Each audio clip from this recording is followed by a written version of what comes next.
చూడండి, వాక్యంలోనికి వెళ్దాం. యెహోషువ గ్రంథము 10వ అధ్యాయము 25వ వాక్యం. జోషువ చాప్టర్ 10 వర్డ్ 25. అప్పుడు యెహోవా వారితో, మీరు భయపడకుడి, జడికుడి, దృఢత్వం వహించి ధైర్యముగా ఉండుడి. మీరు ఎవరితో యుద్ధము చేయుదురో ఆ శత్రువులందరికీ యెహోవా వీరికి చేసినట్టు చేయుననెను. ఈ సందర్భం ఎవరు మాట్లాడుతూ ఉన్నారు, ఎవరితో మాట్లాడుతూ ఉన్నారు అనేది మనం చెప్పుకుంటే, మాట్లాడేది యెహోషువ. ఎవరితో మాట్లాడుతూ ఉన్నాడు యెహోషువ అని అంటే, మరి సైన్యానికి అధిపతులు ఉన్నారే, అంటే యోధులకు అధికారులు ఉన్నారే, ఆ అధికారులతో మాట్లాడుతూ ఉన్నాడు. ఇప్పుడు ఇక్కడ ఇద్దరు ఉన్నారు, మనకి కనిపిస్తూ ఉన్నారు. ఒకటి యెహోషువ, రెండవది సైన్యానికి అధికారులు ఉన్నారు, ఆ అధికారులు. ఈ ఇద్దరి మధ్యలో జరుగుతున్న సంఘటన ఇది. ఇప్పుడు యెహోషువ ఇజ్రాయేలీయులను పరిపాలన చేస్తున్న 6 రోజులలో వాగ్దాన దేశంలోనికి తీసుకొచ్చాడు. నిజానికి మొదటిగా ఇజ్రాయేలును ఎవరిని పరిపాలన చేసేవారు, పరిపాలన అనే దానికన్నా నడిపించేవారు మోసే నడిపిస్తూ ఉండేవాడు. ఐగుప్తు దేశంలో ఉన్న ఇజ్రాయేలీయులను మరి అరణ్యంలోనికి నడిపించాడు. దాదాపుగా ఒక 40 సంవత్సరాలు ఏకదాటిగా నడిపించాడు. ఇక తర్వాత మన అందరికీ తెలుసున్న మాట ఏమాటనంటే, మోసే చనిపోయాడు, దేవుని దగ్గరికి వెళ్ళిపోయాడు. అలాగనే దేవుని దగ్గరికి వెళ్ళిపోయిన తర్వాత మరి యెహోషువ నాయకుడిగా అయ్యి ఈ అరణ్యములో ఉన్న ఇజ్రాయేలీయులను, అరణ్యములో ఉన్న ఇజ్రాయేలీయులను కానాను దేశం తీసుకుని వచ్చాడు. ఈ కానాను దేశంలోకి వచ్చిన తర్వాత మొట్టమొదటిసారిగా యెరికో పట్టణం మీదకి యుద్ధానికి వెళ్ళి యెరికో పట్టణాన్ని జయించి స్వాధీనపరుచుకున్నారు. దాని తర్వాత హాయి పట్టణం మీదకి వెళ్ళారు, యుద్ధం చేశారు, హాయి పట్టణాన్ని కూడా స్వాధీనపరుచుకున్నారు. ఈ 2 కార్యాలు జరిగిన తర్వాత గిబియోన్లు, ఈ దేశానికి పక్కనే ఉన్నవారు, వాళ్ళు వచ్చి, అయ్యా ఇదిగో మీతో సంధి చేసుకుంటా ఉన్నాం, మమ్మల్ని చంపడానికి వీల్లేదు అని సంధి చేసుకున్నారు, మీతో కలిసి ఉంటాం మేము అని ఇలాగ నిబంధన చేసుకుని వారు అక్కడి నుండి వెళ్ళారు. ఈ వార్త ఎవరికి తెలిసింది అని అంటే, యెరూషలేం పట్టణాన్ని పరిపాలన చేస్తున్న రాజునకు తెలిసింది. అరే, యెరికో పట్టణాన్ని స్వాధీనపరుచుకున్నారు, హాయి పట్టణాన్ని స్వాధీనపరుచుకున్నారు, గిబియోనులతో నిబంధన చేసుకున్నారు. ఈ ఇజ్రాయేలీయులు నిన్న కాక మొన్న మన దేశంలోకి వచ్చారు కదా, ఇంతలాగున బలవంతులు అయిపోతూ ఉన్నారు, ఖచ్చితంగా వీరిని మనము ఓడించాలి, చంపేయాలి అన్న ఉద్దేశం చెప్పున ఈ యెరూషలేం పట్టణానికి పరిపాలన చేస్తున్న ఈ రాజు, నేను ఒక్కడే కానీ వెళ్ళానంటే ఖచ్చితంగా ఓడిపోతాను, సో ఈ టైంలో ఇంకా కొంతమంది రాజులను నేను సమకూర్చుకుంటాను అని 4 రాజులను సమకూర్చుకున్నాడు. నాతో పాటు యుద్ధానికి రండి, మనం అంతా కలిసి వెళ్దామనేసి అడిగితే మరి వాళ్ళంతా వస్తానన్నారు. ఎవరెవరు? హెబ్రోను పరిపాలన చేస్తున్న రాజు, యర్మాతు పరిపాలన చేస్తున్న రాజు, లాకీస్ను పరిపాలన చేస్తున్న రాజు, ఎగ్లోనును పరిపాలన చేస్తున్న రాజు. ఈ 5 రాజులు కూడా బయలుదేరి ఎక్కడికి వెళ్ళారట? ఇజ్రాయిల్ను చంపడానికి వెళ్ళారు. వెళ్ళిన వారు ఎక్కడ దిగారు అని అంటే, గిబియోన్లు ఉన్న ప్రాంతంలో దిగారు. వెంటనే చూసి భయపడి గిబియోన్లు అని గబగబా కొంతమందిని కౌరు పంపించి ఇజ్రాయేలులో నాయకునిగా ఉన్న యెహోషువకు కౌరు పంపించారు. అయ్యా, మమ్మల్ని జ్ఞాపకం చేసుకోండి, మమ్మల్ని కాపాడండి, చంపడానికి వచ్చేసారు, మమ్మల్ని చంపడానికి వచ్చేసారు, దయచేసి మాకు సహాయం చేయండి, మీతో మేము నిబంధన చేసుకున్నాం కదా అని కౌరు పంపిస్తే వెంటనే సైన్యాన్ని తీసుకుని యెహోషువ వచ్చాడు. యుద్ధం చేయడం మొదలుపెట్టారు. యుద్ధం జరుగుతూ ఉంది, ఓరీగా జరుగుతూ ఉంది యుద్ధం. ఈ యుద్ధంలో ఉదయం మొదలుపెట్టి సాయంత్రం వరకు అనేక మంది పడిపోయారు, అనేక మంది చనిపోయారు. గెలుపు ఎవరికి వస్తూ ఉంది అని అంటే, దేవుని ప్రజలైన ఇజ్రాయేలీయులకే వస్తూ ఉంది. సో అంతా మంచిగా ఉంది. కాకపోతే సమయం 6 దాటి ఇక 7 అవ్వబోతూ ఉంది సాయంత్రం. ఆ టైంలో ఇక చీకటి వచ్చేస్తుంది కదా, చీకటి వచ్చేస్తే యుద్ధాన్ని ఆఫ్ చేసేయాలి కదా, ఇక రేపే మొదలు పెట్టాలి కదా, ఈ రాత్రికి ఏమైనా ప్లాన్ చేసేసుకుంటారేమో, ఇంకా ఏది బలవంతులుగా తయారవుతారేమో, ఇలా జరగడానికి వీలు లేదు, ఇలాగే కంటిన్యూ అవ్వాలనంటే చీకటి రాకూడదు, నేను దేవునికి ప్రార్థన చేస్తా అని యెహోషువ దేవునికి ప్రార్థన చేయడం మొదలుపెట్టాడు. అయ్యా సహాయం చేయండి, చీకటి పడకుండా సహాయం చేయండి, మేము యుద్ధం చేస్తూ ఉన్నాం కదా, మీ సహాయం మాకు అందించారు అని అంటే ఖచ్చితంగా ఇందులో జయిస్తాం, మీరు మాకు సహాయం చేయండి అని ప్రార్థన చేశాడు. ఏం పడకూడదట? చీకటి పడకూడదు. ప్రార్థన చేసి సూర్యుడి వైపు చూసి, సూర్యుడా నీవు ఆగు, గిబియోన్లో ఆగక్కడ అని ఒక మాట ఆజ్ఞాపించాడు. చంద్రుడా అయ్యాలోను లోయలోను ఆగలగా అనేసి చంద్రుడిని కూడా అలాగ మాట అన్నాడు. ఎప్పుడైతే మాట అన్నాడో, ఆజ్ఞాపించాడో యెహోషువ, వెంటనే గిబియోన్లో సూర్యుడు ఆగిపోయాడు, అయ్యాలోను లోయలో చంద్రుడు ఆగిపోయాడు. ఇక చీకటి ఎలా వస్తుంది? చీకటి రాకుండా ఆగిపోయింది. ఇక తెల్లవారు చీకటి లేదు, ఆ రాత్రంతా కూడా వెలుగుతోటే ఉన్నారు. వీరు జయించారు, యుద్ధంలో జయించి విజయాన్ని పొందుకున్నారు. 5 రాజులు భయపడి మక్కేదా గుహలోకి వెళ్ళిపోయి దాక్కున్నారు. వాళ్ళు తీసుకుని వచ్చి సరిగ్గా ఒక చోట పడుకోబెట్టి 5 రాజులను వారి మెడల మీద యోధుల యొక్క అధిపతులు కాళ్ళను పెట్టించి అప్పుడు అంటా ఉన్నాడు, ఇదిగో వీరికి ఏం చేశాడో దేవుడు అలాగునే రాబోయే శత్రువులకు కూడా అలాగనే చేయబోతూ ఉన్నాడు. మీరు జడవకండి, భయపడకండి, దేవుడు మనకు తోడుగా ఉన్నాడు అని యెహోషువ అప్పుడు చెప్పాడు ఆ మాట. ఏమనంటున్నాడు? అప్పుడు యెహోషువ వారితో, మీరు భయపడకండి, మీరు జడవకండి, మీరు దృఢత్వం వహించి ధైర్యముగా ఉండండి. మీరు ఎవరితో యుద్ధము చేయుదురో, దీని గురించే కాదు, రాబోయే దినాల్లో మీరు ఎవరితో యుద్ధము చేయుదురో ఆ శత్రువులందరికీ యెహోవా వీరికి చేసినట్లు, ఎవరికి చేసినట్లు? 5 రాజులకు చేసినట్లు చేయును అనెను. సో నేను ఒకటే మాట చెప్తా ఉన్నాను, అక్కడ దేవుడు అద్భుత కార్యాన్ని చేశాడు. ప్రార్థన చేయగా అక్కడ దేవుడు కార్యాన్ని చేశాడు. సూర్యుడిని ఆపేసేసాడు, చంద్రుణ్ణి ఆపేసేసాడు. ప్రార్థన చేస్తే చీకటే రాకుండా వెలుగే ఉండిపోయింది. ఇది దేవుడు చేసిన అద్భుత కార్యం, వండర్, ఆశ్చర్యమైన కార్యం.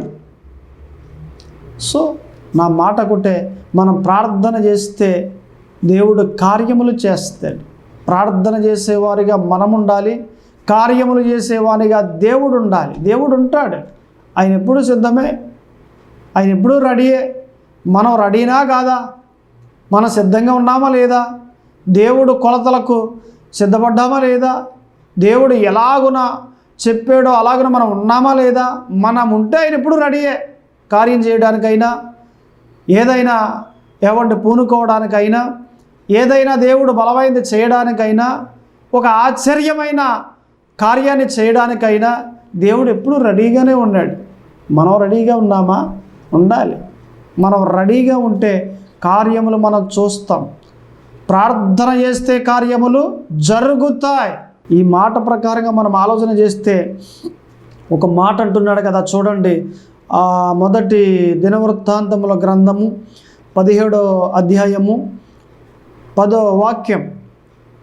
1 Chronicles chapter 17 and word is 10. నీ పగవారందరినీ నేను అణిచివేసేదను. చూడండి మాట ఎంత బాగుందో. నీ పగవారందరినీ అణిచేస్తాను నేను. ఇప్పుడు సాధారణంగా మనం జీవిస్తున్న ఈ జీవితంలో చాలామంది శత్రువులుగా తయారవుతూ ఉంటారు. నిన్ను ఇలా చేసేస్తానరా, నేను అలా చేసేస్తానరా, వీధిలో లేకుండా చేసేస్తానరా, నువ్వు తల ఎత్తుకోకుండా చేసేస్తానరా, నువ్వు పెట్టుకోక నాతోనే పెట్టుకున్నావురా అని ఎలాగున గొడవల్లో అంటారు కదా. ఎవరు? మన పగవారు, మన శత్రువులు. ఇప్పుడు దేవుడు అంటున్నాడు నీతోటి, నీ శత్రువులను నేను అణిచేస్తాను అని అన్నాడు. అందుకే ఒక మాట మనం చూస్తాం. ఏ మాట అనంటే యెషయా ప్రవక్త ఆ మాట పలికాడు, నీకు విరోధముగా రూపింపబడిన ఏ ఆయుధము వర్ధిల్లదు అని అన్నాడు. అంటే మనకు విరోధంగా రూపింపబడిన ఏ ఆయుధం అంటే శత్రువు, ఏ శత్రువు వర్ధిల్లడు, వర్ధిల్లడు. మనం ఎలాగూ చేస్తే ఏమండి, దేవునికి ప్రార్థన చేసేవారిగా ఉంటే మన శత్రువులు దేవుడు ఏం చేస్తారట, అణిచేస్తాడు. అణిచే వాణిగా దేవుడు ఉన్నాడు. ప్రార్థన చేసేవారిగా మనముంటే అణిచేసేవానిగా దేవుడు ఉన్నాడు. చేస్తూ ఉన్నామా ప్రార్థన? ఎప్పుడెప్పుడు చేస్తున్నారు మీరు ప్రార్థన? మీ ప్రార్థన ఎప్పుడెప్పుడు ఆ దేవునితో సహవాసం కలిగి ఉన్నారు? ఉదయాన్నే చేస్తున్నారా, తెల్లవారుజామున, లేదా మధ్యాహ్నం చేస్తున్నారా, లేదా సాయంత్రం చేస్తున్నారా? ఖచ్చితంగా ప్రతిరోజు ప్రార్థన చేయాలి. ఖచ్చితంగా, షూర్, ఎగ్జాక్ట్లీ ఎవ్రీడే మీరు ప్రార్థన చేయాలి. ప్రార్థన చేసేవారుగా మీరు ఉండాలి. కానీ ఏమండి, ప్రార్థన ఏదో అప్పుడప్పుడు చేసేవారుగా ఉండకూడదు. అప్పుడప్పుడు జ్ఞాపకం వచ్చినప్పుడే అమావాస్య పున్నానికి చేస్తారు కొంతమంది. లేదా ప్రార్థన చేయాలంటే శ్రమ రావాలి, శ్రమ వస్తేనే కానీ ప్రార్థన చేయరు కొంతమంది. శ్రమ రావాలి. అటువంటి విశ్వాసులుగా మనం ఉండకూడదు. మరి ఎలా ఉండాలి? రోజు ప్రార్థన చేసేవారిగా ఉండాలి. కష్టం వచ్చినా రాకపోయినా, బాధ వచ్చినా రాకపోయినా, సంతోషంగా ఉన్నా బాధలో ఉన్న ప్రార్థన మట్టుకు మానకూడదు. కొంతమంది సంతోషం కలిగినప్పుడే చేస్తారు, బాధ వస్తే చేయరు. కొంతమంది బాధ వచ్చినప్పుడే చేస్తారు, దేవుడు జ్ఞాపకం వస్తాడు వాళ్ళకి. మరి సంతోషంగా ఉన్నప్పుడు జ్ఞాపకం రాడు దేవుడు. అలా మనం ఉండకూడదు. ఎల్లప్పుడూ ప్రార్థన చేసేవారిగా మనం ఉండాలి. నిత్యము ప్రార్థన చేసేవారిగా మనం ఉండాలి. మన బాధలన్నీ కూడా ఆయనకి చెబుతూ ఉండాలి. చిన్నదే కానివ్వండి, పెద్దదే కానివ్వండి, దేవునితో ప్రతిదీ షేర్ చేసుకుంటున్న వారిగా మనం ఉండాలి. ఏదైనా చెప్పేయాలి దేవునికి. ప్రభువా, ఈరోజు ఇలా జరిగింది ప్రభువా, మీరు నాకు సహాయం చేశారు, వందనాలు ప్రభువా, థ్యాంక్ యూ అని ఇలాగ చిన్నది కానివ్వండి, పెద్దది కానివ్వండి, అన్నీ చెప్తూ ఉండాలి. దేవునితో సహవాసం అంటే ఏంటి? దేవునితో నడవడం అంటే ఏంటి? మన జీవితంలో జరిగినవన్నీ ఆయనతో మనం షేర్ చేసుకుంటూ ఉన్నామనుకోండి, పంచుకుంటూ ఉన్నామనుకోండి, అదే కదా దేవునితో నడవటం. హానోకు 365 సంవత్సరాలు బ్రతికి దేవునితో నడిచి ఆయన దగ్గరికి వెళ్ళిపోయాను. నడుస్తూ వెళ్ళిపోయాడట. నడుస్తూ వెళ్ళిపోయాడు. 365 సంవత్సరాలు హానోకు బ్రతికాడు. ఇలాగను మనం ఆలోచన చేస్తే దేవునితో నడిచేవారిగా ఉండాలి, దేవునితో సహవాసం చేసేవారిగా ఉండాలి. అంతేగాని ఎప్పుడోనండి అప్పుడప్పుడు చేస్తానండి అంటే ప్రార్థన ఈ సంవత్సరంలో చేశాను, 2-3 సార్లు చేశానండి నేను అన్నట్లుగా కాదు. అబ్బే, నేను క్రిస్మస్గా వచ్చేస్తానండి నేను ఆలయానికి. ఏ క్రిస్మస్ మిస్ అవ్వను నేను. సంవత్సరానికి ఒకసారి వస్తాడు అనమాట ఈయన. అది లెక్క దేవుని ఆలయానికి. సంవత్సరానికి ఒక మారు ఆశీర్వాదమా కుమ్మరించేయాలి. ఈయన సంవత్సరానికి ఒక మారు వస్తాడు ఆలయానికి. అలా ఉన్నారు ఇప్పుడు విశ్వాసులు. నాకు కుదరదండి రావడానికి అంటే, ఆలయానికి రావడానికి కుదరదా? ఇంట్లో ఒప్పుకోరండి. దేనికి ఒప్పుకుంటారు మరి? సినిమాకి వెళ్ళడానికి ఒప్పుకుంటారా? రికార్డ్ డ్యాన్స్కి వెళ్ళడానికి ఒప్పుకుంటారా? వాటికి ఒప్పుకుంటారు, వాటికి పంపిస్తారు, ఆలయానికి పంపించరు. ఆలయంలో ఏమైనా విచారం జరుగుతుందా? ప్రార్థనలు జరుగుతున్నాయా? అపవాది ఆలయానికి వెళ్ళనివ్వకుండా ఆప్ చేస్తాడు, రికార్డ్ డ్యాన్స్కి వెళ్ళనిస్తాడు, లేదా ఎక్కడికన్నా పార్కుల్లోకి వెళ్ళనిస్తాడు, లేదా సినిమాకి వెళ్ళనిస్తాడు. ఎందుకంటే ఒక మనిషి చెడిపోవాలంటే వీటికన్నా ఇంకేం కావాలి?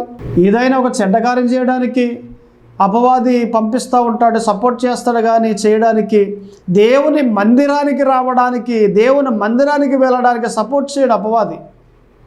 దాన్ని గ్రహించరు. ఇంట్లో ఎలా చెబితే అలాగా. ఆయన వెళ్ళనివ్వడండి అని అంటారు. ఇప్పుడు సినిమాకి వెళ్ళాలి అన్న తలంపు నీకు వచ్చినప్పుడు ఆయన మెత్తేసేసి మరి అలాగండి అందరూ వెళ్తున్నారండి అలాగండి అలా చెప్పి జాగ్రత్తగా వెళ్ళవా? మరి దేవుని మందిరానికి వెళ్ళాలన్న ఆలోచన కలిగి నువ్వు ఉంటే మరి ఆయన జాగ్రత్తగా మాట్లాడి, ఆయనతో జాగ్రత్తగా మాట్లాడి దేవుని మందిరానికి ఆయన ఒప్పించి నువ్వు రావచ్చు. మనసే ఉంటే మార్గం ఉంటుంది. నీకు మనసు లేకపోతే వచ్చే ఆ మనసు లేకపోతే ఇంకేంటి? మనసే ఉంటే మార్గం ఉంటుంది. ఎవ్రీ వీక్, ఎవ్రీ సండే నువ్వు ప్రార్థనకి వచ్చేదానిగా ఉండాలి, ఆలయానికి వచ్చేదానిగా ఉండాలి. అది కదా మంచి భక్తి. నువ్వు అలాగొస్తే దేవుడి వాక్యాలు వింటావు, దేవుని గురించి తెలుసుకుంటావు, ఎలా నడవాలి, ఎలా బ్రతకాలి అన్నీ నేర్చుకుంటావు, అపవాదాన్ని జయిస్తావు, ఈ లోకాన్ని జయిస్తావు, దేవుడిచ్చే ఆశీర్వాదాలు పొందుకుంటావు. ఒక రోజున నీ సమయం అయిపోయినప్పుడు దేవుని పిలుపునందుకుని దేవుని రాజ్యంలో ఉంటావు.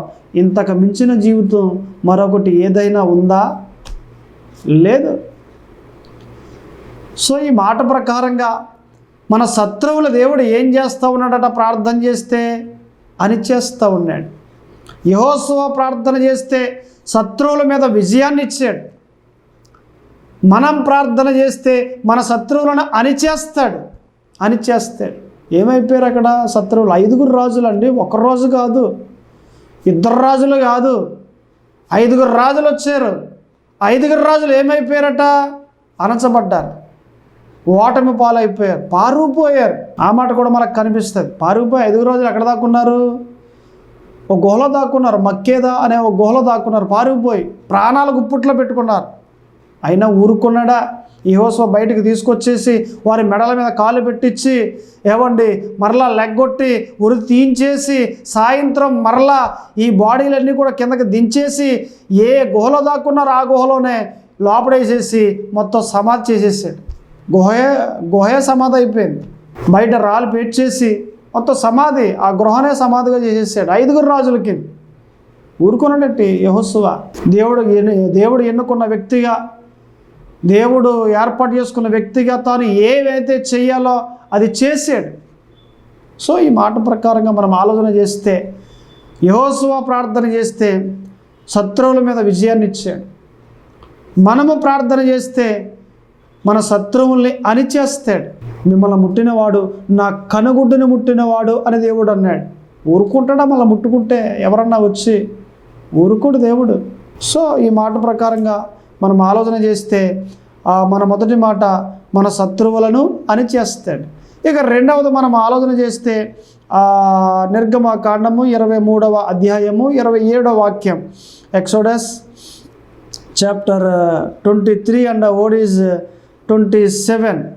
నన్ను బట్టి మనుష్యులు నీకు భయపడినట్లు చేసేదను, నీవు పోవు సర్వదేశములను వారిని వాడగొట్టి నీ సమస్త శత్రువులు నీ ఎదుటి నుండి పారిపోనట్లు చేసేదను. మన శత్రువులు ఏమైపోతారంటే పారిపోతారు. యెహోషువను చూసి, దేవుని ప్రజలైన సైన్యాన్ని చూసి 5 రాజులు ఏమైపోయారట? పారిపోయారు, గుహలో దాక్కున్నారు వెళ్ళి. మనమైపోయాంరా బాబు. ఒక్క రాజుని జయించలేకపోతున్నారు. ఎవరా రాజు? యెహోషువ. నిజానికి నాయకునిగా ఉన్నాడు, అప్పుడు రాజుగా దేవుడు నియమించలేదు కానీ నాయకునిగా. వాళ్ళ దృష్టిలో ఆలోచన చేస్తే 5 రాజులు, వాళ్ళ దృష్టిలో ఆలోచన చేస్తే ఒక్క రాజుని జయించలేకపోతున్నారు. యెహోషువను జయించలేకపోతున్నారు, ఒక్క నాయకుడిని జయించలేకపోతున్నారు. బేగ ఎత్తేసారు అంతే ఒక దెబ్బకి. వాళ్ళ పరిస్థితులు ఎలాగున్నాయి అంటే దడ పారిపోయారు, గుహలో దాక్కున్నారు వెళ్ళి.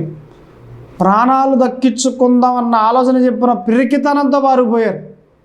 కానీ యెహోషువ పట్టుకున్నాడు, వారందరినీ హతము చేశాడు. సో ఈ మాట ప్రకారంగా మన శత్రువులు పారిపోతారు. నిన్ను మాట్లాడినారా? నిన్ను తిట్టారా?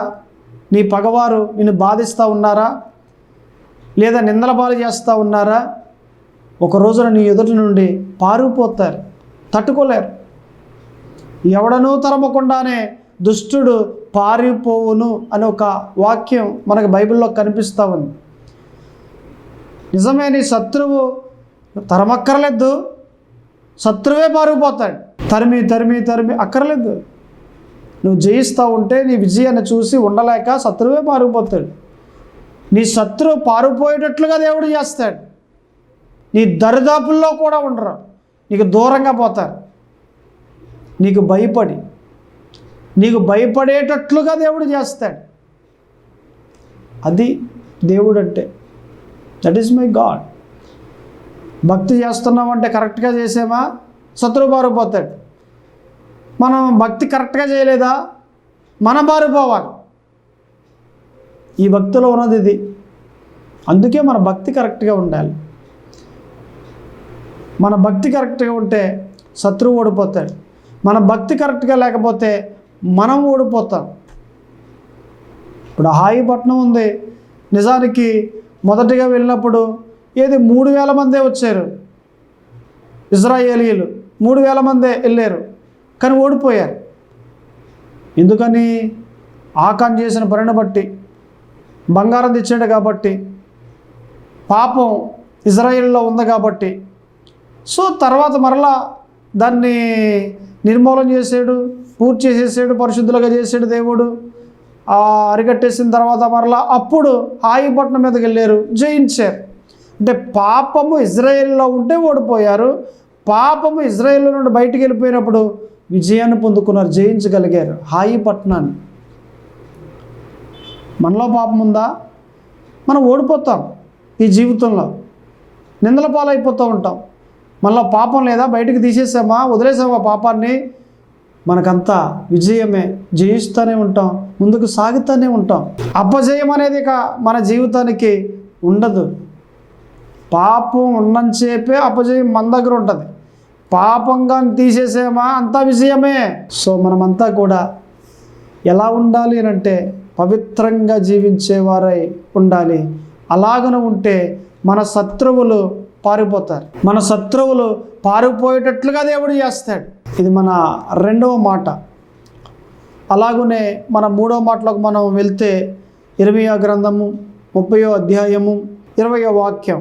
వారి కుమారులు మునుపటి వలె ఉందురు, వారి సమాజము నా ఎదుట స్థాపింపబడను, వారిని బాధపరచు వారిని శిక్షించేదను. చూడండి ఈ మాట ఎంత బాగుందో. అంటే మన శత్రువులు దేవుడు ఏం చేస్తాడట? శిక్షిస్తాడు. ఎలాగుంటే? మనం పవిత్రంగా ఉంటే, మనం మారు మనసు కలిగి ఉంటే.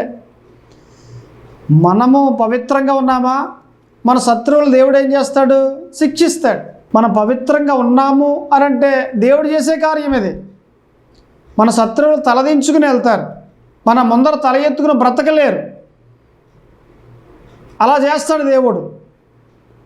కానీ మనం మార్పు చెందలేదనుకోండి, మనం పవిత్రంగా లేమనుకోండి, నీతిగా బ్రతకట్లేదనుకోండి, దేవునికి విరోధమైన కార్యాలు చేసుకుంటూ వెళ్తూ ఉన్నాం అనుకోండి, మనమే తలదించుకోవాలి మన శత్రువుల ఎదుట.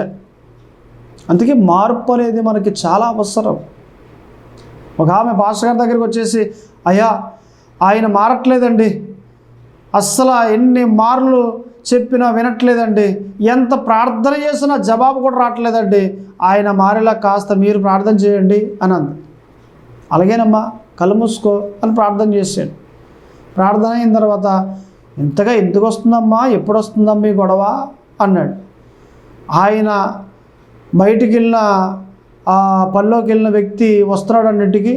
వచ్చిన తర్వాత ఇంకా యాక గొడవేనండి, ఏదోటి అంటాడు, నేను కూడా ఏదోటి జవాబు చెప్తూ ఉంటాను, అంటూ ఉంటాను. ఆయన అంటాం, నేనంటాం, ఆయన అంటాం, గొడవ పెరిగిపోతుంది. ఆ గొడవలో ఇంకా కొట్టేస్తున్నాను నన్ను, ఇదే బాధ రోజును. అంతకు వస్తుందా, అలా వస్తుందా? ఓకే, నేను ఒక మాట చెప్తాను, వింటావా? మరి చెప్పండి పాస్టర్ గారు, ఎందుకు విన్నావు? నా జీవితం బాగుపడుతుందంటే ఖచ్చితంగా వింటాను. ఓ పంచే, ఆయన వస్తూ ఉన్నప్పుడు నువ్వు చూసి నీ నోట్లో ఒక గుక్కుడు నీళ్ళు వేసుకో. ఆయన నిద్రపోయేంత వరకు ఆ నీళ్ళు అలా ఉంచు, నిద్రపోయిన తర్వాత అప్పుడు ఊసే. అలాగేనండి, పెద్ద దేవుని గుక్కుడు నీళ్ళే కదా. ఇంటికి వెళ్ళిపోయింది. అలా ఆయన గారు మర్నాడు వస్తూ ఉన్నాడు, పనిలోకి వెళ్ళి సాయంత్రం 7 ఆ టయాన్ని రావటం చూసి గుక్కుడు నీళ్ళు నోట్లో వేసుకుంది. ఆయన వచ్చాడు, ఎక్కడున్నా, కాళ్ళకి నీళ్ళు ఇవ్వడం తెలియదా నీకు? ఇలాగ తిట్టాడు. లోపల నోట్లో ఏమున్నాయి? నీళ్ళు ఉన్నాయి కదా, మాట్లాడడానికి జవాబు చెప్పడానికి లేదు. నిద్రపోతేనే కానీ ఊయడానికి లేదు కదా, పాస్టర్ గారు చెప్పినట్లుగా. కోపం వస్తుంది కానీ మాటలు అనాలనుకుంటుంది కానీ ఏమనట్లేదు, అనలేకపోతుంది, నీళ్ళు ఉన్నాయి కదా. భోజనం దగ్గర ఏదో మాట అన్నాడు, లేకపోతే మంచినీళ్ళు ఇవ్వడంలో ఏదో మాట అన్నాడు. ఇలాగ ఎన్ని మాటలన్నా మౌనంగా ఉంది ఈమె. ఇక నిద్రపోయాడు. ఏది 10 ఆ టయానికి నిద్రపోయాడు. 7 గంటలకు వచ్చిన వ్యక్తి ఈ 3 గంటలు కూడా ఏమంటే మౌనంగానే ఉంది. ఆయన నిద్రపోయిన తర్వాత నీళ్ళు అప్పుడు ఊసేసింది బయటికి, నోట్లో ఉన్న నీళ్ళు. ఇలాగ వారం రోజులు జరిగింది. ఒక రోజు కాదు, 2 రోజులు కాదు, వారం పోయిన తర్వాత అప్పుడు అన్నాడు, అసలు ఏంటి వారం రోజులు ప్రశాంతంగా ఉంది, నేను ఏమన్నా మాట్లాడట్లేదు, ఏం జరుగుతుంది అసలు మన ఇంట్లో, ఇంత మౌనంగా ఉండిపోయావు, ఎలా వచ్చింది నీకు అన్నాడు. ఏముంది, ముక్కు నీళ్ళు వేసుకో, నీకు బాగుంటుంది జీవితం అన్నది. ఎవరు చెప్పారా బాబు అంటే, పాస్టర్ గారు అంటే, పద నేను వస్తాననేసి ఏమండి తర్వాత వారం నుండి ఆయన గుడికి రావడం మొదలుపెట్టాడు.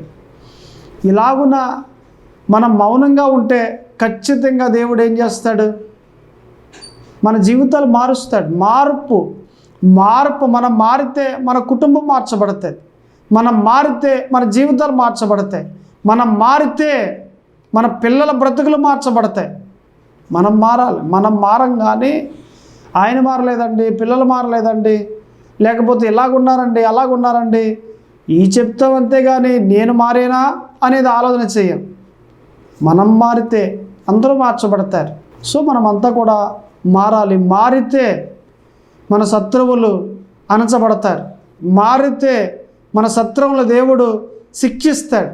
3 మాటలు, మారితే శత్రువులు అణిచివేయబడతారు, మారితే పారిపోతారు, మారితే శిక్షింపబడతారు. మనం మారితేనే జరుగుద్ది ఇదంతా. మనం మారకపోతే ఎలా జరుగుద్ది? మూలవాక్య ప్రకారంగా మనం మాట్లాడుకున్నట్లయితే యెహోషువ ప్రార్థన చేశాడు. ప్రార్థన చేస్తే సూర్యుడు ఆగిపోయాడు, ప్రార్థన చేస్తే చంద్రుడు ఆగిపోయాడు, చీకటే రాలేదక. ఆ ప్రార్థనకు జవాబుగా విజయం వచ్చింది. యెహోషువ ప్రార్థన చేస్తే విజయం వచ్చింది. మనం కూడా మారి ప్రార్థన చేస్తే మన శత్రువుల్ని అణిచేస్తాడు. మనం కూడా మారి ప్రార్థన చేస్తే పారిపోయినట్లుగా చేస్తాడు. మనం కూడా మారి ప్రార్థన చేస్తే మన శత్రువుల్ని అణిచేస్తాడు, శిక్షిస్తాడు. ఈ 3 మాటలు కూడా మీరు గుర్తుపెట్టుకోండి. మారండి, పవిత్రంగా ఉండండి, నీతిగా ఉండండి, యథార్థంగా ఉండండి, న్యాయంగా ఉండండి, దేవునికి అనుకూలంగా ఉండండి. మీ జీవితములు మార్చబడతాయి, వెలుగుతో నింపబడతాయి. మీ బంధువుల్లోనే ఒక తలగా ఉంటారు. మీరే అనేక మందికి అప్పిచ్చే వారిగా ఉంటారు. ఒక ఉన్నతమైన స్థాయిలోనికి మీరు తేబడతారు దేవుని చేత. ప్రార్థన చేసుకుందాం. దయచేసి అందరూ కూడా కళ్ళు మూసుకోండి. ప్రార్థన. పరిశుద్ధుడా దేవ తండ్రి, ప్రభువా యేసు క్రీస్తు, అయా ఇదిగో ప్రభువా, ప్రార్థన చేస్తూ ఉండగా మీ కృపాక్షేమములు మెండుగా కలగచేయండి. మేము మారాలి అని మీరు బోధించారు. మేము మారితే మా శత్రువులను అణిచేస్తానన్నారు. మేము మారితే మా శత్రువులను పారిపోయినట్లుగా చేస్తాను అని అన్నారు. మేము మారితే మా శత్రువులను శిక్షిస్తాను అని అన్నారు. ప్రభువా వందనాలు, స్తోత్రములు. అయ్యా మేము మారాలి, మాకు సహాయం చేయండి. అట్టి విధమైన మార్పు మాకు కలగచేయండి. మీ కృపతో, మీ ఆత్మతో మా అందరినీ నడిపింపచేయమని ప్రార్థన చేస్తూ ఉన్నాం ప్రభు. ఇదిగో ఎందరైతే వాక్యాన్ని విన్నారో అయ్యా వారందరినీ దీవించండి. ఏ సమస్యల్లో ఉండి విన్నారో ఆ సమస్య నుండి విడుదల కలగచేయండి. మీ కృపతో నింపండి, మీ బలముతో నింపండి, మీ అభిషేకముతో నింపి మీ ఆత్మచేత నడిపింపచేయమని ఈ కొద్ది ప్రార్థన ఆలకింపచేయమని యేసు క్రీస్తు నామమున అడుగుచున్నాను తండ్రి. ఆమేన్.